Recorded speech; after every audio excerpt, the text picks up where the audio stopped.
ആ മഹത്തായ സംഘടനയുടെ ഓരോ വളർച്ചയിലും ഉയർച്ചയിലും പ്രസ്ഥാനത്തോടൊപ്പം നിന്ന് അവസാനം അൽഹംദുലില്ലാഹ് റബ്ബിന്റെ തൗഫീഖോടുകൂടി ആ മഹത്തായ പ്രസ്ഥാനത്തിന്റെ അമരത്തിരുന്നുകൊണ്ടാണ് അവിടുന്ന് നമ്മോട് വിട പറഞ്ഞു പോയിട്ടുള്ളത്. കഴിഞ്ഞ വർഷം ഏതാണ്ട് ഇതേ സമയം റബീഉൽ ആഖിർ തുടക്കത്തിൽ നമ്മെ നയിച്ചിരുന്ന മഹാനായ താജുൽ ഉലമ സയ്യിദ് അവർകൾ നമ്മോട് വിട പറഞ്ഞപ്പോൾ ആ മഹനീയ പദവിയിലേക്ക് കേരളത്തിലെ തലയെടുപ്പുള്ള പണ്ഡിതവരേണ്യർ കണ്ടെത്തിയത് തികച്ചും അതിനർഹനായ മഹാനായ എം എ ഉസ്താദിനെയായിരുന്നു. വാർദ്ധക്യ സഹജമായ ശാരീരിക ദൗർബല്യത്തിനിടയിലും രോഗാതുരമായ ജീവിതത്തിനിടയിലും ധീരതയോടെ ഈ മഹത്തായ ആദർശ പ്രസ്ഥാനത്തെ ഒരു വർഷക്കാലം അവിടുന്ന് നയിച്ചു. കാലികമായ നിരവധി പ്രശ്നങ്ങളും പ്രതിസന്ധികളും ഒക്കെ നേരിട്ടപ്പോഴും ശരീരം തളർന്നെങ്കിലും തളരാത്ത മനസ്സുമായി കേരളത്തിലെ സുന്നി പ്രസ്ഥാനത്തിന് അജയ്യമായ നേതൃത്വം നൽകി നമുക്കാശയും ആവേശവുമായി നിന്ന മഹാനായ എം എ ഉസ്താദ്, അല്ലാഹു തആല അവിടുത്തെ ദറജ ഉയർത്തുമാറാവട്ടെ.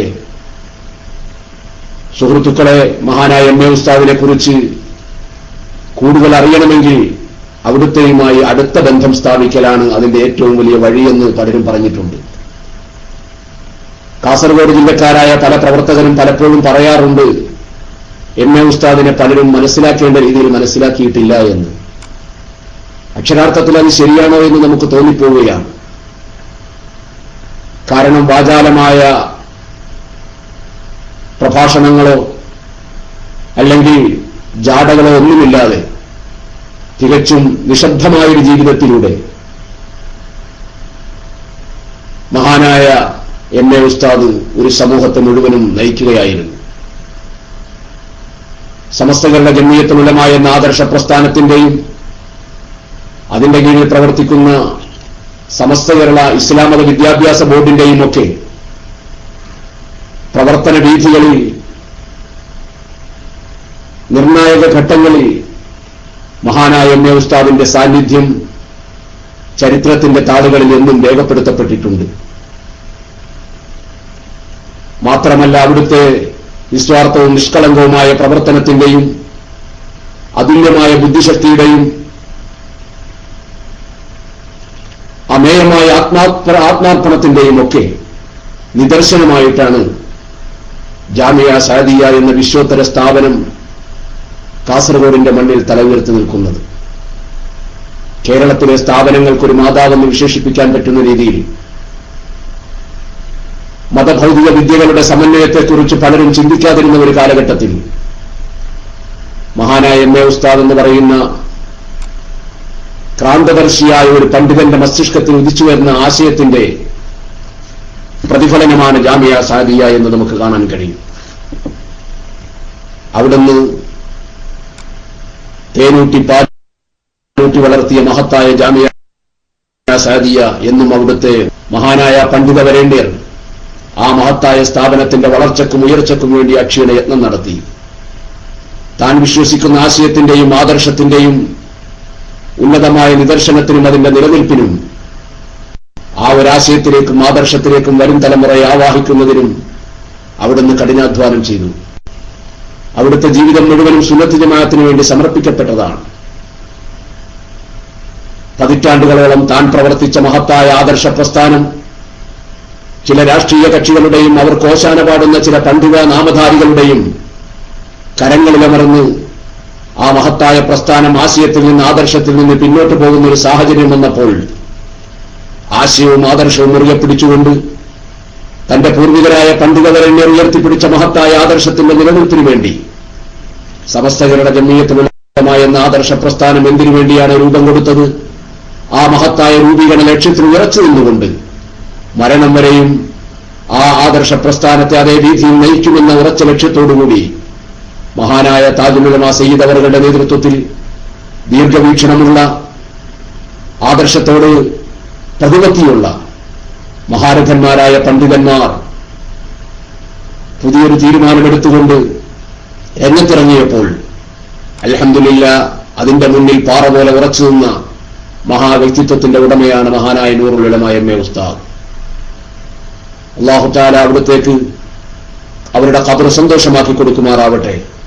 അവരെയും നമ്മെയും അല്ലാഹു നാളെ അവന്റെ അനുഗ്രഹങ്ങളുടെ കേദാരമായ സ്വർഗീയ ഭവനത്തിൽ ഒരുമിച്ച് കൂട്ടി അനുഗ്രഹിക്കുമാറാവട്ടെ. പ്രിയപ്പെട്ടവരെ, മഹാനായ എം.എ. ഉസ്താദ്, അവിടത്തെക്കുറിച്ച് നാം എത്ര പറഞ്ഞാലും മതിയാകില്ല. അവിടുന്ന് പടുത്തുയർത്തിയ ജാമിയ സാദിയയെക്കുറിച്ച് അവരുടെ തന്നെ വാക്കുകളിൽ നമുക്ക് ചില കാര്യങ്ങൾ ഇപ്പോൾ കേൾക്കാം. മഹാനായ എം.എ. ഉസ്താദിന്റെ വിദ്യാഭ്യാസ ധാർമ്മിക രംഗത്തെ പ്രവർത്തനങ്ങൾ നേരിൽ കാണാൻ ആഗ്രഹിക്കുന്നവർ കാസർഗോഡ് ജില്ലയിലെ ജാമിയ സാദിയയിൽ വരികയും മാത്രമാണ് അതിനുള്ള ഏക പരിഹാരം. മതഭൗതിക മേഖലകളിൽ പ്രാഥമിക തലം മുതൽ തുടങ്ങി ബിരുദവും ബിരുദാനന്തര ബിരുദവും സാങ്കേതിക വിദ്യയും എല്ലാം നൽകി ഒരുത്തമ സമൂഹത്തിന്റെ സൃഷ്ടിപ്പിനായി പ്രവർത്തിക്കുന്ന ജാമിയ സാദിയയുടെ പ്രവർത്തനങ്ങൾ നേരിൽ കണ്ട് മനസ്സിലാക്കാൻ കഴിയും. 4.5 പതിറ്റാണ്ടോളമായി വൈജ്ഞാനിക, സാമൂഹ്യ, സാംസ്കാരിക മേഖലകളിൽ സ്തുത്യർഹമായ സേവനങ്ങൾ അർപ്പിച്ച് മഹത്തായ സ്ഥാപനത്തിന്റെ ജീവനാഡിയും ചാലകശക്തിയുമാണ് മഹാനായ എം.എ. ഉസ്താദ്. സാദിയയില്ലാതെ എം.എ. ഉസ്താദിന്റെയോ എം.എ. ഉസ്താദില്ലാതെ സാദിയയുടെയോ ചരിത്രം പൂർണ്ണമാവില്ല എന്ന് വേണമെങ്കിൽ നമുക്ക് പറയാം. കാരണം സാദിയയുടെ ഓരോ മണൽത്തരികൾക്കും എം.എ. ഉസ്താദിന്റെ ത്യാഗത്തിന്റെയും ആദർശ ധീരതയുടെയും 100 കഥകൾ പറയാനുണ്ട്. തിരിച്ച് എം.എ. ഉസ്താദിന് സാദിയയെക്കുറിച്ചും നിരവധി ഓർമ്മകൾ അയവിറക്കാനുണ്ട്. അതുകൊണ്ട് തന്നെയാണ് മഹാനായ എം.എ. ഉസ്താദിന്റെ ഭൗതിക ശരീരം ആ വിശ്വോത്തര സ്ഥാപനത്തിന്റെ ചാരത്ത് അന്ത്യവിശ്രമം കൊള്ളാൻ അല്ലാഹു തആല തീരുമാനിച്ചു. പ്രിയപ്പെട്ട സഹോദരങ്ങളെ, 91 വയസ്സ് പിന്നിട്ട മഹാനായ എം.എ. ഉസ്താദ്, നമുക്കൊക്കെ അറിയുന്നത് പോലെ ഇത്രയും പ്രായമേറെ ചെന്നിട്ടും വാർദ്ധക്യത്തിന്റെ ആ ഘട്ടത്തിലും ഒരു യുവാവിന്റെ യൗവനത്തിന്റെ ചുറുചുറുക്കോടുകൂടി പ്രവർത്തിച്ചു. മഹാനായ എം.എ. ഉസ്താദ് പടുത്തുയർത്തിയ ജാമിയ സാദിയയെക്കുറിച്ച് നമ്മൾ മനസ്സിലാക്കേണ്ട ഒരു വിഷയമുണ്ട്. സാദിയയുടെ ഉത്ഭവത്തിന് പിന്നൊരു നിമിത്തമുണ്ട്. മഹാന്മാരായ ഒരു പറ്റം സയ്യിദുമാരുടെയും പണ്ഡിതന്മാരുടെയും നിഷ്കളങ്കരായ പ്രവർത്തകരുടെയും ത്യാഗത്തിന്റെ കഥ. മതവും ഭൗതികവുമായ വിജ്ഞാനങ്ങൾ വേറിട്ട് നിൽക്കുന്ന ഒരു കാലം. മതത്തിന്റെ വക്താക്കൾക്ക് മതം മാത്രമറിയാം, ഭൗതിക വിദ്യാസമ്പന്നർക്ക് ആ മേഖലയും അറിയാം. പക്ഷേ സമൂഹ പുരോഗതിക്ക് രണ്ടും ആവശ്യമാണെന്ന സത്യം മനസ്സിലാക്കിയ എം.എ. ഉസ്താദ് അടക്കമുള്ള ഭീഷണാശാലികളായ പണ്ഡിതന്മാർ കാലഘട്ടത്തിന്റെ വെല്ലുവിളി കേട്ടുണർന്നു. നമുക്ക് 2 വിദ്യാഭ്യാസങ്ങളും വേണം. മതവിദ്യയും ഭൗതിക വിദ്യയും അവ രണ്ടും റെയിൽപാളങ്ങളെപ്പോലെ സമാന്തരങ്ങളല്ല, മറിച്ച് പരസ്പര പൂരകങ്ങളാണ്. ഈ ചിന്ത അവരെ മതഭൗതിക സമന്വയ പഠനം, അതിനായി ഒരു ഉന്നത സ്ഥാപനം എന്ന ആശയത്തിലേക്ക് എത്തിച്ചു. തൽഫലമായി കേരളത്തിൽ ഉയർന്നു വന്ന സ്ഥാപനങ്ങളിൽ ആദ്യത്തേതാണ് ജാമിയ സാദിയ അറബിയ. ഉമ്മുൽ മആഹിദ്, സ്ഥാപനങ്ങളുടെ മാതാവ് എന്ന് നമുക്ക് സാദിയയെ വിശേഷിപ്പിക്കാം. സമസ്തയുടെ അവിഭക്ത കണ്ണൂർ ജില്ലാ കമ്മിറ്റി വിഭാവനം ചെയ്ത സമന്വയ വിദ്യാഭ്യാസ സമുച്ചയം എന്ന ആശയത്തിന്റെ സാക്ഷാത്കാരമാണ് ജാമിയ സാദിയ എന്ന് വേണമെങ്കിൽ നമുക്ക് പറയാം. 1971 സമസ്തയുടെ അവിഭക്ത കണ്ണൂർ ജില്ലാ ഘടകം ആലോചിച്ച പദ്ധതിയുടെ പ്രചരണത്തിനായി ജില്ലാ പ്രതിനിധികൾ UAE പര്യടനത്തിനായി പുറപ്പെട്ടു. ആയിടക്കാണ് ഉദാരനും ദീനീ സ്നേഹിയുമായ കല്ലട്ര അബ്ദുൽ ഖാദർ ഹാജി എം.എ. ഉസ്താദിനെയും ചിത്താരി മുദരിസായിരുന്ന ഹംസ മുസ്ലിയാരെയും സമീപിച്ച് അദ്ദേഹത്തിന്റെ സ്വന്തം ചെലവിൽ സ്വന്തം വീട്ടിൽ നടന്നുവരുന്ന സാദിയ അറബി കോളേജ് ഏറ്റെടുത്ത് നടത്താൻ ആവശ്യപ്പെട്ടത്. അന്ന് കണ്ണൂർ ജില്ലാ സമസ്തയുടെ പ്രസിഡന്റായിരുന്ന ഉള്ളാൾ തങ്ങളെയും മഹാനവറുകൾ ചെന്നുകണ്ട് കാര്യം ബോധ്യപ്പെടുത്തി. മഹാനായ ശംസുൽ ഉലമയോടാണ് കല്ലട്ര ഇക്കാര്യം ആദ്യം ഉണർത്തിയത്. കല്ലട്ര എന്ന ദീനീ സ്നേഹിയുടെ ആത്മാർത്ഥതയും അഭിലാഷവുമെല്ലാം നന്നായി മനസ്സിലാക്കിയ ശംസുൽ ഉലമ കല്ലട്രയോട് പറഞ്ഞുവത്രേ, നിങ്ങൾ വിചാരിച്ചതുപോലെ സ്ഥാപനം മുന്നോട്ട് നയിക്കാൻ പ്രാപ്തനായ ഒരാളെ മാത്രമേ ഞാൻ കാണുന്നുള്ളൂ, അത് എം.എ. അബ്ദുൽ ഖാദർ മുസ്ലിയാരാണ്. പ്രിയപ്പെട്ടവരെ, വാക്കുകൾക്ക് അടിവരയിടുക. കല്ലട്ര എന്ന ദീനീ സ്നേഹിയുടെ ആത്മാർത്ഥതയും അഭിലാഷവുമെല്ലാം നന്നായി മനസ്സിലാക്കിയ ശംസുൽ ഉലമ കല്ലട്രയോട് പറഞ്ഞുവത്രേ, നിങ്ങൾ വിചാരിച്ചതുപോലെ സ്ഥാപനം മുന്നോട്ട് നയിക്കാൻ പ്രാപ്തനായ ഒരാളെ മാത്രമേ ഞാൻ കാണുന്നുള്ളൂ, അത് എം.എ. അബ്ദുൽ ഖാദർ മുസ്ലിയാരാണ്. ആ മഹാനായ പണ്ഡിത വരേണ്യരാണ് നമ്മോട് വിട പറഞ്ഞത്. അവിടുന്ന് ഇപ്പോൾ മഹത്തായ ആ ജാമിയ സാദിയ എന്ന സ്ഥാപനത്തിന്റെ ചാരത്ത് അന്തിയുറങ്ങുകയാണ്.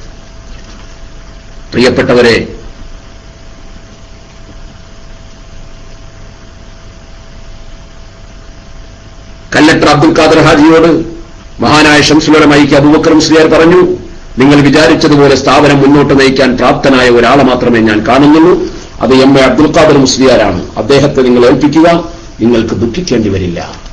അക്ഷരാർത്ഥത്തിൽ ഇന്ന് ആ മഹാനായ കല്ലക്ടർ അബ്ദുൽ ഖാദർ ഹാജിയുടെയും ആത്മാവ് ജാമിയ സാദിയ എന്ന വിശ്വോത്തര സ്ഥാപനത്തിന്റെ വളർച്ച കണ്ട് സന്തോഷിക്കുന്നുണ്ടാകും. തീർച്ചയായും ഈ മഹത്തായ ജാമിയ സാദിയയെ ഇന്നത്തെ രൂപത്തിൽ വളർത്തിയെടുക്കുന്നതിൽ മുൻപന്തിയിൽ നിന്നുകൊണ്ട് നയിച്ച ത്യാഗിവര്യനായ പണ്ഡിതവരേണ്യരാണ് മഹാനായ നൂറുൽ ഉലമ എം എ അബ്ദുൽ ഖാദർ മുസ്ലിയാർ. കണ്ണൂർ ജില്ലയിൽ സ്ഥാപിക്കാൻ ഉദ്ദേശിക്കുന്ന സ്ഥാപനം അന്നത്തെ കണ്ണൂർ ജില്ലയുടെ ഏറ്റവും വടക്കേയറ്റത്തുള്ള കാസർഗോഡ് താലൂക്കിലാവുന്നത് എത്ര കണ്ട് വിജയിക്കുമെന്ന ആശങ്കയും യാത്രാ സൗകര്യത്തിന്റെ പരിമിതിയും പ്രവർത്തകരുടെ വികാരവുമെല്ലാം മനസ്സിലാക്കി എം എ ഉസ്താദും കൂട്ടരും ആദ്യമൊന്ന് മടിച്ചു നിന്നു എന്നത് നേരെ. പക്ഷേ ആ അനിശ്ചിതാവസ്ഥക്ക് വിരാമമിട്ടത് കല്ലട്രയുടെ ചങ്കിൽ തറക്കുന്ന ധീരമായ വാക്കുകളായിരുന്നു. എന്താണ് അദ്ദേഹം പറഞ്ഞത്? നിങ്ങൾ ഏറ്റെടുക്കാത്ത പക്ഷം ഭാവിയിൽ സ്ഥാപനം വിദ്യാർത്ഥികളുടെ കരങ്ങളിലെത്തുന്ന ഒരു സാഹചര്യമുണ്ടായാൽ അതിന് നിങ്ങളായിരിക്കും ഉത്തരവാദികൾ, നിങ്ങൾ ഉത്തരം പറയേണ്ടി വരും, ഓർത്തുകൊള്ളുക. ഇതായിരുന്നു ആ മഹാമനസ്കന്റെ കൽബിൽ തട്ടിയുള്ള വാക്കുകൾ. നിങ്ങൾ ഏറ്റെടുക്കാത്ത പക്ഷം ഭാവിയിൽ സ്ഥാപനം വിദ്യാർത്ഥികളുടെ കരങ്ങളിലെത്തുന്ന ഒരു സാഹചര്യമുണ്ടായാൽ അതിന് നിങ്ങളായിരിക്കും ഉത്തരവാദികൾ, നിങ്ങൾ നാളെ അല്ലാഹുവിന്റെ കോടതിയിൽ അതിന് ഉത്തരം പറയേണ്ടി വരും, ഓർത്തുകൊള്ളുക. മഹാഭക്തന്മാരായ പണ്ഡിത ഹൃദയങ്ങളിൽ കല്ലട്രയുടെ വാക്കുകൾ ആഴത്തിൽ തന്നെ ചെന്ന് ചറച്ചു. പിന്നെ മറ്റൊന്നും നോക്കിയില്ല, എല്ലാം അല്ലാഹുവിൽ അർപ്പിച്ച് സ്ഥാപനം ഏറ്റെടുത്തു. അങ്ങനെയാണ് സാദിയ അറബി കോളേജ് ജില്ലാ മുഷാവറ ഏറ്റെടുക്കുന്നത്. യഥാർത്ഥത്തിൽ 1971 സമസ്ത അവിഭക്ത കണ്ണൂർ ജില്ലാ കമ്മിറ്റി അംഗീകരിച്ച ആശയവും അതേ വർഷം സ്ഥാപിതമായ സാദിയ അറബി കോളേജും 1978 അവസാനം സമന്വയിക്കുകയായിരുന്നു. സ്ഥാപനം ഏൽപ്പിക്കുക മാത്രമല്ല, സ്ഥാപനത്തിന്റെ നിർമ്മാണത്തിനായി ദേലിയിൽ 5.5 ഏക്കർ സ്ഥലവും വരുമാന മാർഗമെന്ന നിലയിൽ കാസർഗോഡ് ഫിർദൌസ് ബസാറിലെ 42 റൂമുകൾ ഉൾക്കൊള്ളുന്ന കോംപ്ലക്സും ഏൽപ്പിച്ചു കൊടുക്കുകയും ചെയ്തു കല്ലട്ര ഹാജി.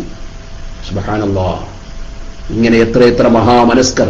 അല്ലാഹു തആല അതിന്റെ എല്ലാം പ്രതിഫലം ആ മരണപ്പെട്ടുപോയ കല്ലട്ര അബ്ദുൽ ഖാദർ ഹാജി എന്ന മഹാമനസ്കരായ ആ മനുഷ്യന്റെയും അതുപോലെ ഈ സ്ഥാപനത്തെ ഈ രീതിയിൽ വളർത്തിയെടുത്ത മഹാനായ എം എ ഉസ്താദിന്റെയും ഖബറിടത്തിലേക്ക് അതിന്റെ പ്രതിഫലം അല്ലാഹു എത്തിച്ചു കൊടുക്കുമാറാവട്ടെ. 27/8/1979 ചേർന്ന ജില്ലാ മുഷാവറയിൽ കല്ലട്ര ഹാജി നേരിട്ട് പങ്കെടുക്കുകയും അദ്ദേഹത്തിന്റെ സാന്നിധ്യത്തിൽ സ്ഥാപനത്തിന്റെ നിയമാവലി അംഗീകരിക്കുകയും ചെയ്തു. ജില്ലാ സമസ്തയെ മുൻനിർത്തിയാണ് കല്ലട്ര അബ്ദുൽ ഖാദർ ഹാജി സ്ഥാപനം കൈമാറിയതെങ്കിലും അദ്ദേഹത്തിന്റെ മനസ്സിൽ എം എ ഉസ്താദ് എന്ന പ്രതിഭാധനനായ പണ്ഡിതനായിരുന്നു എന്ന് മനസ്സിലാക്കണം. ശംസുൽ ഉലമയുടെ വാക്കിൽ നിന്ന് പ്രചോദനം നേടിയിട്ടെന്ന വണ്ണം എം എ ഉസ്താദിനെ നാദറായി ചുമതലപ്പെടുത്തിയെന്ന് പ്രത്യേകം നിയമാവലിയിൽ എഴുതി ചേർക്കാൻ കല്ലട്ര ആവശ്യപ്പെട്ടത് അതുകൊണ്ടാണ്. കണ്ടോ, ജില്ലാ സമസ്തയാണ് ഔദ്യോഗികമായി സ്ഥാപനത്തെ ഏറ്റെടുത്തതെങ്കിലും ആ സ്ഥാപനത്തിന്റെ എല്ലാ ഉത്തരവാദിത്വവും മഹാനായ എം എ ഉസ്താദിന്റെ കരങ്ങളിലാണ് എന്ന് മഹാനായ കല്ലട്ര ഹാജി തന്റെ അവസാന നിമിഷങ്ങളിൽ നിയമാവലിയിൽ എഴുതി ചേർത്തുകൊണ്ട് സമൂഹത്തെ ബോധ്യപ്പെടുത്തുകയായിരുന്നു. ശംസുൽ ഉലമയുടെ വാക്കിൽ നിന്ന് പ്രചോദനം നേടിയിട്ടെന്ന വണ്ണം എം എ ഉസ്താദിനെ നാദറായി ചുമതലപ്പെടുത്തിയെന്ന് പ്രത്യേകം നിയമാവലിയിൽ എഴുതി ചേർക്കാൻ കല്ലട്ര ആവശ്യപ്പെട്ടത് അതുകൊണ്ടാണ്. ആജീവനാന്തം സ്ഥാപനം എം എ ഉസ്താദിന്റെ കരങ്ങളിൽ തന്നെ ആവണമെന്ന് ഹാജി ഉദ്ദേശിച്ചിരുന്നിരിക്കണം. പ്രായോഗിക ബുദ്ധിയും അനുഭവ പരിജ്ഞാനവും അതനുസരിച്ച പക്വതയും വിവേകവും ഏറെയുള്ള വ്യക്തിയായിരുന്നല്ലോ കല്ലട്ര. ആ മഹത്തായ ദൗത്യം അവസാനിപ്പിച്ചുകൊണ്ടാണ് മഹാനായ എം എ ഉസ്താദ് ഈ ആദർശ പ്രസ്ഥാനത്തിന്റെ പ്രവർത്തകരെ മുഴുവനും കണ്ണീരിലാഴ്ത്തി ഇന്നലത്തെ സായം സന്ധ്യയിൽ നമ്മോട് വിട പറഞ്ഞത്. അല്ലാഹു തആല അവിടുത്തെ ഖബർ സ്വർഗ്ഗപ്പൂന്തോപ്പാക്കി മാറ്റുമാറാവട്ടെ. ഏതായാലും ഹാജിയുടെ സ്വപ്നങ്ങൾക്ക് എം എ ഉസ്താദിന്റെ കരങ്ങളിലൂടെ അല്ലാഹു സാഫല്യം നൽകി. തന്റെ സ്ഥാപനത്തിന്റെ ശോഭനമായ ഭാവി സ്വപ്നം കണ്ട കല്ലട്ര ഹാജി അതിന്റെ സാക്ഷാത്കാരത്തിന് അർഹിക്കുന്ന ആളുകൾ തന്നെയാണ് കണ്ടെത്തിയതെന്ന് പിൽക്കാല സാദിയയുടെ ചരിത്രം തെളിയിക്കുകയും ചെയ്തു. വളർന്ന് പന്തലിച്ച് എല്ലാത്തരം വിദ്യാഭ്യാസവും ഒരു കുടക്കീഴിൽ സംഗമിപ്പിച്ച് 5000-ലധികം വരുന്ന വിദ്യാർത്ഥികൾക്ക് മതഭൗതിക സാങ്കേതിക വിജ്ഞാനം പകർന്നു നൽകുന്ന ഒരു മാതൃകാ സ്ഥാപനമായി മാറിക്കഴിഞ്ഞിരിക്കുന്നു ഇന്ന് ജാമിയ സാദിയ അറബിയ. ഒരു വേള മർഹൂം കല്ലട്രയുടെ സ്വപ്നങ്ങൾക്കും ഒരു പടി മുകളിൽ ഉയർന്നു നിൽക്കുന്നു സ്ഥാപനം ഇന്ന്. എല്ലാം കണ്ടും കേട്ടും അനുഭവിച്ചറിഞ്ഞുകൊണ്ട് സാദിയയുടെ കാമ്പസ് മസ്ജിദിന് സമീപം അന്ത്യവിശ്രമം കൊള്ളുന്നു കല്ലട്ര ഹാജി. അള്ളാഹു അദ്ദേഹത്തിന്റെ പരലോകം പ്രകാശപൂരിതമാക്കട്ടെ എന്ന് നമുക്ക് പ്രാർത്ഥിക്കാം. സ്ഥാപനം കല്ലട്രയിൽ നിന്ന് ഏറ്റുവാങ്ങിയത് മുതൽ അതിന്റെ രക്ഷാധികാരിയും ജനറൽ മാനേജറുമായി പ്രവർത്തിച്ചു വരികയായിരുന്നു മഹാനായ എം എ അബ്ദുൽ ഖാദർ മുസ്ലിയാർ. ഇന്നിപ്പോൾ ആ മഹാശില്പിയും കല്ലട്രയുടെ സമീപത്ത് അഥവാ ജാമിയ സാദിയയുടെ ചാരത്ത് തന്നെ അന്ത്യവിശ്രമം ഒരുങ്ങിയിരിക്കുകയാണ്. സംഘടനയിലും സമസ്തയിലും മറ്റും ഇടക്കാലത്തുണ്ടായ ചില സംഭവവികാസങ്ങളെ തുടർന്ന് സാദിയയ്ക്ക് കനത്ത നഷ്ടങ്ങൾ സഹിക്കേണ്ടി വന്നു. നിരവധി പരീക്ഷണങ്ങളും ത്യാഗങ്ങളും സാദിയയും അതിന്റെ ശില്പികളും അനുഭവിക്കേണ്ട സാഹചര്യങ്ങൾ വന്നു ചേർന്നു. എതിരാളികൾ അതിന്റെ പുരോഗതിക്കും വളർച്ചയ്ക്കും പ്രശസ്തിക്കും തടയിടാൻ പഠിച്ച പണി 18 പയറ്റി. ഏഷണിയുടെയും ഭീഷണിയുടെയും ആയുധങ്ങൾ തരാതരം പോലെ എടുത്ത് പ്രയോഗിച്ചു. ബഹിഷ്കരണങ്ങളും കുപ്രചരണങ്ങളും അരങ്ങേറി. പക്ഷേ എം.എ. ഉസ്താദിന്റെ സഹപ്രവർത്തകരുടെയും കാരിലുമ്പിന് വെല്ലുന്ന മനക്കരുത്തിനു മുമ്പിൽ അവക്കൊന്നും പിടിച്ചു നിൽക്കാനായില്ല. ക്രമേണ സത്യം വിജയിക്കുകയും അസത്യം നാമാവശേഷമാവുകയും ചെയ്തു. എല്ലാ വിഷയത്തിലും അങ്ങനെയാണല്ലോ സുഹൃത്തുക്കളെ. പലപ്പോഴും നിഷ്കളങ്കരായ നിസ്വാർത്ഥരായ പ്രവർത്തകരുടെ മനസ്സിനെ വേദനിപ്പിക്കുന്ന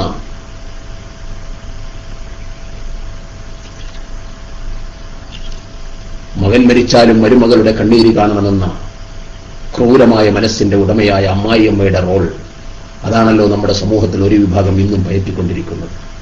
വേദനയോടെ പറയട്ടെ, മഹാനായ നൂറുൽ ഉലമാ എം.എ. ഉസ്താദ് ഈ ലോകത്ത് നിന്ന് വിട പറയുമ്പോഴും ആ വിഭാഗത്തിൽപ്പെട്ട ചില ആളുകളുടെ മലിനമായ മനസ്സിന്റെ ബഹിർപ്രകടനങ്ങൾ സോഷ്യൽ നെറ്റ്വർക്കുകളിലൂടെ നമ്മൾ കണ്ടുകൊണ്ടിരിക്കുകയാണ്. അവരെക്കുറിച്ച് പറയാൻ പോലും അറപ്പും വെറുപ്പും തോന്നുകയാണ്. കാരണം അവർക്ക് ദീനെന്താണെന്നറിയില്ല. അള്ളാഹുവിന്റെ മതം എന്താണ് ലോകത്ത് പഠിപ്പിക്കുന്നതെന്ന് അവർക്കറിയില്ല. പണ്ഡിതന്മാരാരാണെന്ന് അവർക്കറിയില്ല. ഒരു മോമിനിന്റെ ബാധ്യതയും ഉത്തരവാദിത്വവും എന്താണെന്ന് അവർക്കറിയില്ല.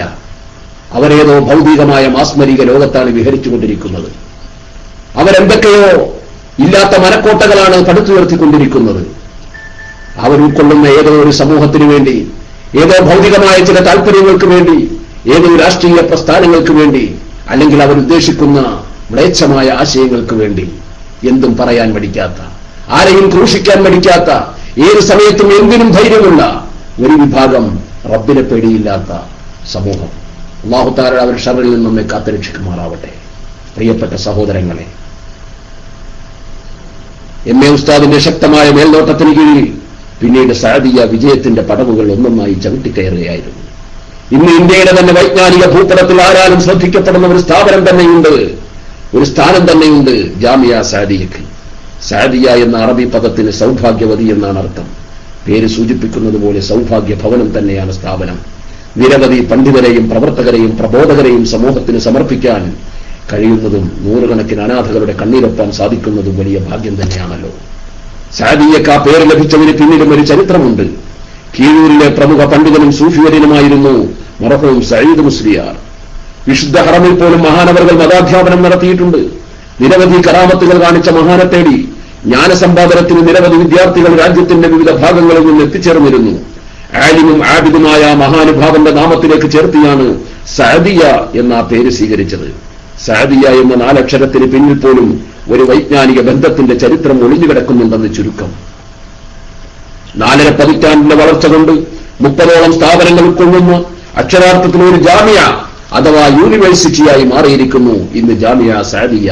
3000-ലധികം വരുന്ന സാദി പണ്ഡിതർ ഇതിനകം സ്ഥാപനത്തിൽ നിന്ന് പുറത്തിറങ്ങിക്കഴിഞ്ഞു. എം.എ. ഉസ്താദിന്റെ ഭരണ നിയന്ത്രണ പാഠവും നിഷ്കളങ്കരായ പണ്ഡിത സാദാത്യങ്ങളുടെ ക്രിയാത്മക നേതൃത്വവും ഉദാരമതികളുടെ സഹായഹസ്തങ്ങളും എല്ലാത്തിനുമുപരി സർവശക്തന്റെ അകമടിഞ്ഞ സഹായവും കൂടിയായപ്പോൾ സാദിയ ഇതിഹാസം രചിക്കുകയായിരുന്നു. വാക്കുകൊണ്ടല്ല, പ്രവൃത്തി കൊണ്ട്. എം.എ. ഉസ്താദിന്റെ തലോടലേറ്റ് ഉയർന്നു വന്ന സാദിയയുടെ വളർച്ചയിൽ എന്തുകൊണ്ടും നമുക്ക് അഭിമാനിക്കാം. ഒപ്പം അതിന്റെ സർവ്വതോന്മുഖമായ പുരോഗതിക്കായി പ്രാർത്ഥിക്കുകയും പ്രവർത്തിക്കുകയും ചെയ്യാം. മഹാനായ എം.എ. ഉസ്താദ് നമ്മുടെ കരങ്ങളിൽ ഏൽപ്പിച്ചുകൊണ്ട് വിട പറഞ്ഞുപോയ ആ മഹത്തായ സ്ഥാപനത്തിന്റെയും അതുപോലെ കേരളത്തിൽ അങ്ങോളം ഇങ്ങോളം സുന്നി പ്രസ്ഥാനത്തിന് അഭിമാനമായി തലയുയർത്തി നിൽക്കുന്ന നൂറുകണക്കിന് വരുന്ന സ്ഥാപനങ്ങളുടെയും പുരോഗതിക്കും വളർച്ചയ്ക്കും ഉയർച്ചയ്ക്കും വേണ്ടി നമുക്ക് ആത്മാർത്ഥമായി പ്രവർത്തിക്കാം, പ്രാർത്ഥിക്കാം. അല്ലാഹു തആല എല്ലാം വിജയത്തിലെത്തിക്കുമാറാവട്ടെ. പ്രിയപ്പെട്ട സഹോദരങ്ങളെ, മഹാനായ നൂറുൽ ഉലമാ എം.എ. ഉസ്താദ് അവിടുത്തെ പ്രവർത്തന പാതയിലെ ഒരു ചെറിയ അധ്യായം മാത്രമാണ് ഇവിടെ പരാമർശിച്ചത്. മഹാനായ എം.എ. ഉസ്താദിന്റെ ചരിത്രത്തിലേക്ക് കടന്നു ചെല്ലുമ്പോൾ സുഹൃത്തുക്കളെ, ആ മഹാനുഭാവനുമായി വ്യക്തിപരമായി ബന്ധപ്പെട്ട ആളുകൾക്ക് പറയാൻ 1000 നാവുകളുണ്ടാകും. ഞാൻ നേരത്തെ സൂചിപ്പിച്ചതുപോലെ ആരെയും അതിശയിപ്പിക്കുന്ന ജാടകളോ ആരെയും കൊതിപ്പിക്കുന്ന വാഗ്വിലാസമോ ഒന്നും അവിടുത്തെ ജീവിതത്തിൽ നമുക്ക് കാണാൻ കഴിയില്ല. എങ്കിലും പക്ഷേ പ്രതിഭാധനനായ, ത്യാഗിവര്യനായ, നിഷ്കളങ്കനായ, നിസ്വാർത്ഥനായ ഒരു പണ്ഡിതന്റെ, ഒരു പ്രവർത്തകന്റെ എല്ലാവിധ സ്വഭാവങ്ങളും സമഞ്ജസമായി സമ്മേളിച്ച ആ മഹാനുഭാവനിൽ നിന്ന് മുസ്ലിം കൈരളിക്ക് എന്തെല്ലാം നേടാനായി എന്ന് അവിടുത്തെ ചരിത്രം നിഷ്പക്ഷമായി വിലയിരുത്തുന്നവർ സമ്മതിക്കേണ്ടി വരും. അതുകൊണ്ട് തന്നെയാണ് പ്രിയപ്പെട്ടവരെ, ഒരു വർഷമെങ്കിലും കേരളത്തിലെ ഏറ്റവും വലിയ ആദർശ പ്രസ്ഥാനമായ സമസ്ത കേരള ജംഇയ്യത്തുൽ ഉലമാ എന്ന് പറയുന്ന മഹത്തായ ആ പ്രസ്ഥാനത്തിന്റെ അമരത്തിരുന്നുകൊണ്ട് ഈ സമൂഹത്തെ നയിക്കാൻ അല്ലാഹു അവസരം നൽകിയത്. നമുക്കൊക്കെ അറിയാം, മഹാനായ താജുൽ ഉലമാ സയ്യിദ് അവറുകൾ ഈ ലോകത്തോട് വിട പറയുമ്പോൾ പലരും ആശങ്കിച്ചിരുന്നു, ഇനി ആരാണ് ആ സ്ഥാപനത്തേക്ക്, ആ മഹത്തായ പദവിയിലേക്ക് ഇനി ആരായിരിക്കും. പക്ഷേ നമ്മുടെ സമൂഹത്തിൽ നമുക്ക് നേതൃത്വം നൽകുന്ന മഹാരഥന്മാരായ പണ്ഡിതവരേണ്യർക്ക് ഒരൊറ്റ ചിന്തയെ ഉണ്ടായിരുന്നുള്ളൂ, ഒരൊറ്റ മറുപടിയെ ഉണ്ടായിരുന്നുള്ളൂ. ആ സ്ഥാനത്തിന് ഇന്ന് ജീവിച്ചിരിക്കുന്നവരിൽ ഏറ്റവും അർഹൻ മഹാനായ നൂറുൽ ഉലമ എം.എ. അബ്ദുൽ ഖാദിർ മുസ്ലിയാർ. അത്രയും പാരമ്പര്യമുള്ള ഒരു പണ്ഡിതൻ കേരളത്തിന്റെ മണ്ണിലില്ല. സമസ്ത കേരള ജംഇയ്യത്തുൽ ഉലമയുമായി അത്രയും ഇഴയെടുപ്പമുള്ള ഒരു പണ്ഡിതൻ കേരളത്തിന്റെ മണ്ണിൽ ഇന്ന് ജീവിച്ചിരിപ്പില്ല. അതുകൊണ്ട് തന്നെ പാണ്ഡിത്യവും പ്രവർത്തനവും ഒരുപോലെ സമ്മേളിച്ച, നിഷ്കളങ്കതയും നിസ്വാർത്ഥതയും കൈമുതലാക്കിയ, കൂർമ്മ ബുദ്ധിശക്തിയും അതനുസരിച്ചുള്ള ത്യാഗബോധവും ജീവിതത്തിൽ കൂടപ്പിറപ്പായി കരുതിയ, എല്ലാത്തിലുമുപരി ജീവിതത്തിന്റെ സായം സന്ധ്യകളിൽ പോലും കൃത്യനിഷ്ഠ തന്റെ ജീവിതത്തിന്റെ അജണ്ടയാക്കി മാറ്റിയ മഹാനായ എം.എ. ഉസ്താദ്. അവിടുന്നാണ് ആ സ്ഥാനത്തിൽ ഏറ്റവും അർഹനെന്ന് നമ്മുടെ മഹാരഥന്മാരായ പണ്ഡിതന്മാര് തീരുമാനിച്ചു. അവരാ സ്ഥാനത്തേക്ക് മഹാനവറുകളെ നയിച്ചു. വിനയവിനീതനായ പണ്ഡിതൻ താൻ ഒരിക്കലും അതിന് അർഹനല്ല എന്ന മട്ടിൽ ഒഴിഞ്ഞുമാറാൻ ശ്രമിച്ചെങ്കിലും പ്രിയപ്പെട്ടവരെ, ഒരു മഹത്തായ ദൗത്യത്തിന്റെ ഉത്തരവാദിത്വ നിർവഹണം അല്ലാഹു തആല തന്നിൽ ഏൽപ്പിച്ചതാണല്ലോ എന്ന് കരുതി ജീവിതത്തിന്റെ സായം സന്ധ്യയിൽ വാർദ്ധക്യത്തിന്റെ ദൗർബല്യത്തിനിടയിലും മഹാനവറുകൾ തന്റെ സഹപ്രവർത്തകരായ പണ്ഡിതന്മാരുടെയും സാദാത്യങ്ങളുടെയും അഭ്യർത്ഥന മാനിച്ച് അവിടുന്ന് ആ പദവിയിലേക്ക് വിധേയനായി കടന്നു വരികയായിരുന്നു.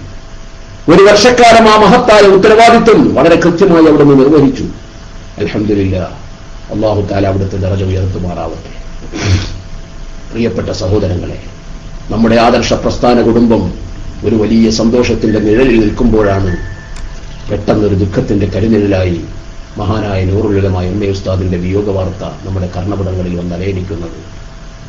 ഏതാനും ദിവസങ്ങൾ കൂടി കഴിയുമ്പോൾ മലപ്പുറത്തിന്റെ മണ്ണിൽ അരങ്ങേറാനിരിക്കുന്ന സമസ്ത കേരള സുന്നി യുവജനം സംഘം എന്ന മഹത്തായ ആദർശ പ്രസ്ഥാനത്തിന്റെ, കേരളത്തിലെ ഏറ്റവും വലിയ മുസ്ലിം ബഹുജന പ്രസ്ഥാനത്തിന്റെ 60ാം വാർഷിക മഹാസമ്മേളനം, അതിന്റെ എല്ലാ തയ്യാറെടുപ്പുകളും നടന്നു കഴിഞ്ഞു. അവസാന മിനുക്കുപടിയിലാണ്. ഈ വരുന്ന 26-ാം തീയതി പ്രഭാതത്തിന്റെ പൊൻപുലരി പൊട്ടിവിടരുമ്പോൾ കേരളത്തിലെ മാത്രമല്ല, ഇന്ത്യയുടെ വിവിധ സംസ്ഥാനങ്ങളിൽ മാത്രമല്ല, ലോകത്തങ്ങോളം ഇങ്ങോളം ചിതറിക്കിടക്കുന്ന, പരന്നുകിടക്കുന്ന ലക്ഷക്കണക്കിന് വരുന്ന സുന്നി മക്കളുടെ ഹൃദയാന്തരാളത്തിൽ ആത്മാഭിമാനത്തിന്റെ 1000 തിരുനാളങ്ങൾ ഉയർത്തി സമസ്ത കേരള സുന്നി യുവജന സംഘമെന്ന ആദർശ പ്രസ്ഥാനത്തിന്റെ 60ാം വാർഷിക മഹാസമ്മേളനത്തിന് തിരശ്ശീല ഉയരുമ്പോൾ ആ സുന്ദരമായ സുദിനത്തെ കാതോർത്ത് കേൾക്കാൻ കാത്തിരിക്കുകയായിരുന്നു സുന്നി കൈരളി. അതിനിടയിലാണ് നമ്മുടെ കർണപടങ്ങളിലേക്ക് ഒരിക്കലും പ്രതീക്ഷിക്കാത്ത ആ വാർത്ത വന്നെത്തിയത്. മഹാനായ എം.എ. ഉസ്താദ് നമ്മോട് വിട പറഞ്ഞു കഴിഞ്ഞു. ഇന്നാ ലില്ലാഹി വ ഇന്നാ ഇലൈഹി റാജിഊൻ. തീർച്ചയായും അല്ലാഹുവിന്റെ അലംഘനീയമായ വിധിയാണ്. റബ്ബിന്റെ തീരുമാനം എപ്പോൾ, എവിടെ, എങ്ങനെ, ആരുടെ മേലുണ്ടാകുമെന്ന് നമുക്ക് ആർക്കും പറയാൻ കഴിയില്ല. അത് സുനിശ്ചിതമാണ്.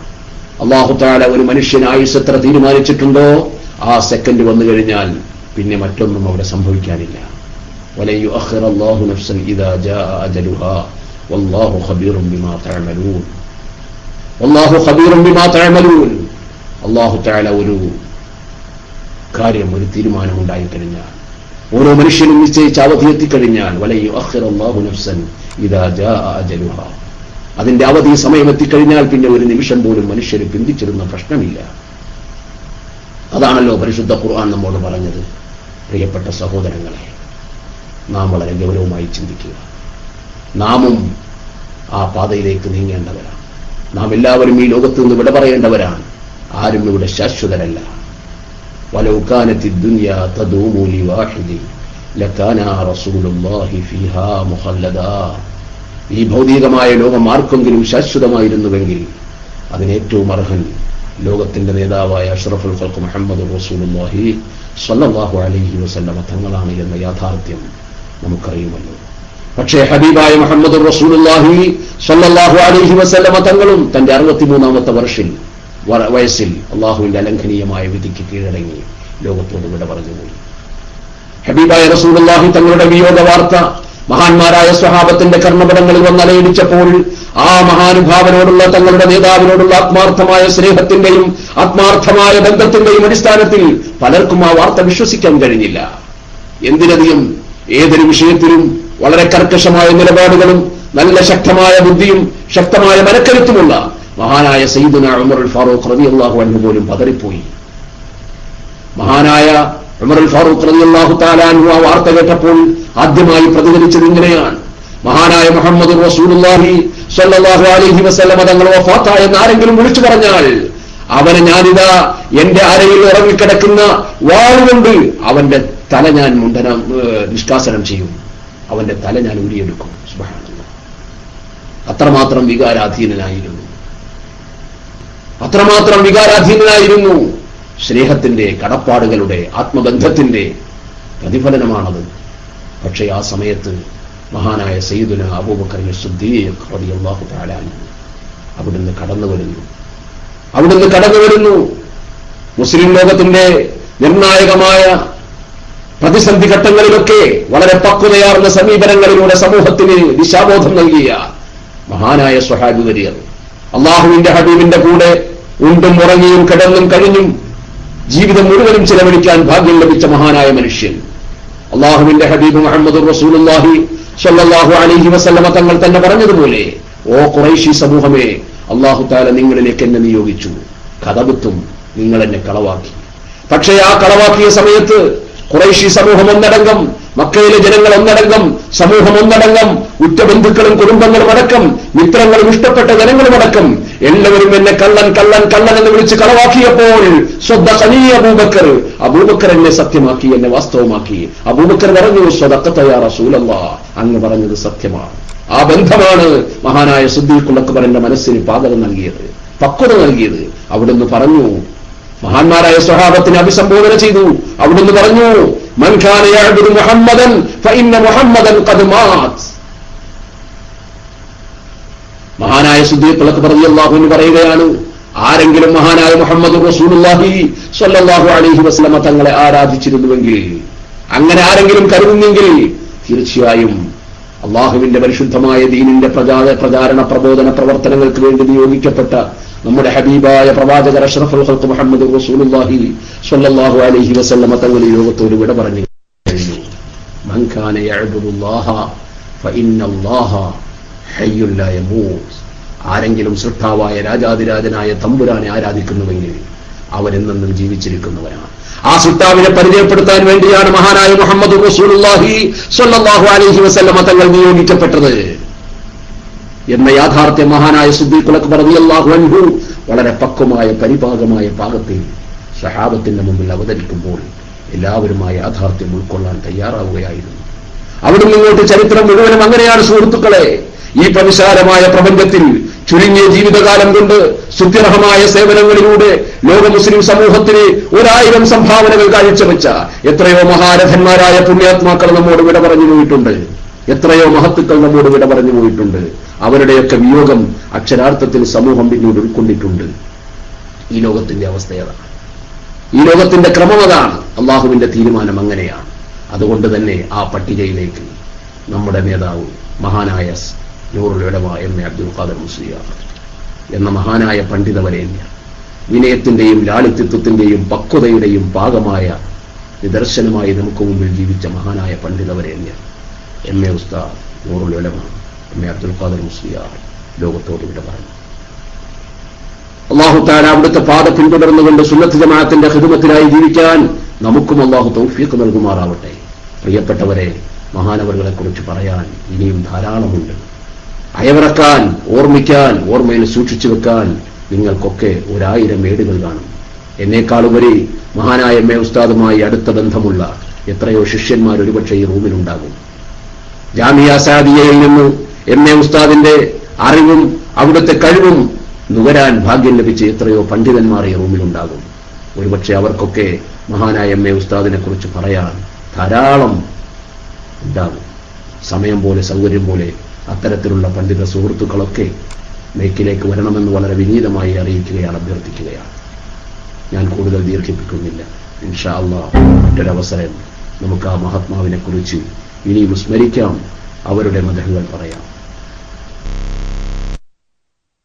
അധ്യായങ്ങൾ തുന്നിച്ചേർക്കാൻ കേരളീയ മുസ്ലിം സമൂഹത്തിന്, പ്രത്യേകിച്ചും ഇന്ത്യൻ മുസ്ലിങ്ങൾക്ക് പൊതുവിലും ഈ മഹത്തായ ആദർശ പ്രസ്ഥാനത്തിന് എന്തെല്ലാം ചെയ്യാൻ കഴിയുമെന്നതിനെക്കുറിച്ച് കൂലങ്കഷമായി ചിന്തിക്കാനും തീരുമാനങ്ങൾ എടുക്കാനും ജനലക്ഷങ്ങൾ മലപ്പുറത്തിന്റെ മണ്ണിൽ സമ്മേളിക്കുമ്പോൾ നാമൊക്കെ നേരത്തെ മനസ്സിലാക്കിയതുപോലെ എടരിക്കോട് എന്ന 84 ഏക്കറുകളിലായി പടർന്ന് പന്തലിച്ച് വിശാലമായി കിടക്കുന്ന പാടശേഖരത്തിന്റെ മണ്ണിൽ കേരളത്തിലും ഇന്ത്യയിലും ഇന്ന് ജീവിച്ചിരിക്കുന്ന ഏറ്റവും സാത്വികരായ മഹാരഥന്മാരായ പുണ്യാത്മാക്കളും സാദാത്യങ്ങളും സഭ്യപിക്കുമ്പോൾ ആ പണ്ഡിതന്മാരുടെയും സാദാത്യങ്ങളുടെയും വാക്കുകൾക്ക് കാതോർക്കാൻ കേരളത്തിലെ സച്ചരിതരായ സ്വാലിഹീങ്ങളായ ലക്ഷങ്ങൾ സംഗമിക്കുമ്പോൾ പ്രിയപ്പെട്ടവരെ, അതുപോലെ പുണ്യാത്മാക്കളുടെ ഒരു സംഗമം ലോകത്ത് മറ്റെവിടെയും നമുക്ക് കാണാൻ കഴിയില്ല. അവിടെ വിദേഹത്തുകാരുണ്ടാകില്ല, വിദേഹത്തുകാരനെ താരോലിക്കുന്നവരുണ്ടാകില്ല, വിദേഹത്തുകാരനെ പാലം പണിയുന്നവരുണ്ടാകില്ല, വിദേഹത്തുകാരനെ സ്വീകരിക്കുന്നവരുണ്ടാകില്ല. തികച്ചും സുന്നത്ത് ജമാഅത്തിൽ വിശ്വസിക്കുന്ന നിഷ്കളങ്കരായ നിസ്വാർത്ഥരായ ലക്ഷങ്ങളാണ് അവിടെ സംഗമിക്കുന്നത്. അവിടെ ഗീബത്തുകൾ കാണില്ല, അവിടെ നമീമത്തുണ്ടാകില്ല, അവിടെ പരിഹാസമുണ്ടാകില്ല. അവിടെ തികച്ചും അള്ളാഹുവിന്റെ പരിശുദ്ധമായ ദീനിന്റെ പ്രബോധനം, അള്ളാഹുവിന്റെ ദീനിന്റെ ഉലൂമുകൾ വിതരണം ചെയ്യപ്പെടുന്ന, ഞാൻ ഇന്നലെ സൂചിപ്പിച്ചതുപോലെ മഹാന്മാരായ കാരുണ്യത്തിന്റെ മലായിക്കത്തുകൾ ചിറക് വിരിച്ചുകൊണ്ട് പന്തലിന് കീഴിലാക്കപ്പെടുന്ന തികച്ചും സാത്വികരായ സ്വാലിഹീങ്ങളായ സജ്ജനങ്ങളായ ലക്ഷക്കണക്കിന് ആളുകളാണ് അവിടെ സംഗമിക്കുന്നത്. ആ മഹാസംഗമത്തിൽ വെച്ചുകൊണ്ട് തീർച്ചയായും മഹാനായ നമ്മുടെ നേതാവിനെ, നമുക്കിത്രയും കാലം നേതൃത്വം നൽകിയ മഹാനായ പണ്ഡിതവരേന്നിനെ തീർച്ചയായും നാം സ്മരിക്കും. അവർക്ക് വേണ്ടി എത്രയോ ദുആകളും എത്രയോ പുണ്യകർമ്മങ്ങളും അവർക്ക് വേണ്ടി ലഭിക്കും. അൽഹംദുലില്ലാഹ്, നമ്മുടെ ഏറ്റവും ചെറിയൊരു കൂട്ടായ്മയായ, നമ്മെപ്പോലുള്ള സാധാരണക്കാരായ പാവങ്ങൾ നയിക്കുന്ന, അല്ലെങ്കിൽ നാം പ്രവർത്തിക്കുന്ന നമ്മുടെ ഈ Kerala Malabar Islamic class room എന്ന ഈ മഹത്തായ കൂട്ടായ്മയിൽ തന്നെ അൽഹംദുലില്ലാഹ് നമ്മുടെ ചരിത്രത്തിൽ ആദ്യമായി 173 ഖത്മുകൾ ഇതുവരെ അൽഹംദുലില്ലാഹ് നമ്മുടെ പ്രിയപ്പെട്ട പ്രവർത്തകർ ഏറ്റെടുത്തു കഴിഞ്ഞു. 173 ഖത്മുകൾ നമ്മുടെ പ്രിയപ്പെട്ട പ്രവർത്തകർ ഏറ്റെടുത്തു കഴിഞ്ഞു, ഓതി തുടങ്ങിക്കഴിഞ്ഞു. ഇൻഷാ അല്ലാഹ് നമുക്കും ആ ഖത്മുൽ ഖുർആന്റെ സംഗമം ഒരു വലിയ സംഭവമാക്കി മാറ്റണം. ഇൻഷാ അല്ലാഹ് റബ്ബ് തൗഫീഖ് നൽകുമാറാവട്ടെ. പ്രിയപ്പെട്ട സഹോദരങ്ങളെ, കൂടുതലായി ഒന്നും പറയാൻ ആഗ്രഹിക്കുന്നില്ല, വാക്കുകൾക്ക് വിരാമം കുറിക്കുകയാണ്. അല്ലാഹു സുബ്ഹാനഹു വ തആല നമ്മുടെ എല്ലാ പ്രവർത്തനങ്ങളും സ്വീകരിക്കുമാറാവട്ടെ, നമ്മുടെ എല്ലാ പ്രവർത്തനങ്ങളും സ്വീകരിക്കുമാറാവട്ടെ. നല്ലത് ചിന്തിക്കാനും നല്ലത് പറയാനും നല്ലത് പ്രവർത്തിക്കാനും നല്ലവരോടൊപ്പം നടന്നു നീങ്ങാനും നല്ലവരോടൊപ്പം നാളെ നന്മയുടെ ഭവനമായ സ്വർഗീയ ഭവനത്തിൽ സംഗമിക്കാനും അള്ളാഹു നമുക്കും നമ്മോട് ബന്ധപ്പെട്ടവർക്കും തൗഫീഖ് നൽകി അനുഗ്രഹിക്കുമാറാവട്ടെ എന്ന് ദുആ ചെയ്തുകൊണ്ട് തൽക്കാലം ഞാൻ എൻ്റെ വാക്കുകൾക്ക് വിരാമം കുറിക്കുന്നു. വആഖിറു ദഅവാനാ അനിൽ ഹംദുലില്ലാഹി റബ്ബിൽ ആലമീൻ. അസ്സലാമു അലൈക്കും വറഹ്മത്തുള്ളാഹി വബറകാതുഹു.